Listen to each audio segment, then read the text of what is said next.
સુરતના મજુરા ગેટ વિસ્તારમાં રસ્તાઓ ઉપર ગટરના ઢાંકણા ગાયબ થઈ ગયા છે અને કોઈ ગટરમાં ખાબકે નહીં તે માટે ત્યાં છોડના કુંડા મૂકીને કોર્ડન કરવામાં આવ્યું છે।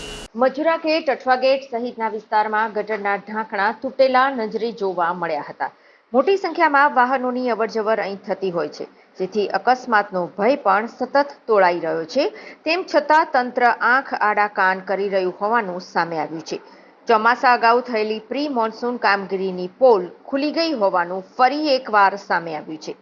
નવસારીમાં બનેલી ઘટનાની રાહ સુરત મહાનગરપાલિકાનું તંત્ર જોઈ રહ્યું હોય તેમ લોકો કહી રહ્યા છે। ગટરના ઢાંકણાની જગ્યાએ માત્ર છોડના કુંડા મૂકી ગટરને કોર્ડન કરવામાં આવે છે। જોકે હજુ સુધી તંત્ર દુર્ઘટનાની રાહ જોઈ રહ્યું છે। જો ગટરમાં વાહન ચાલકોનું અકસ્માતમાં કંઈ થાય તો જવાબદાર કોણ? તેવા સવાલો પણ ઉઠી રહ્યા છે।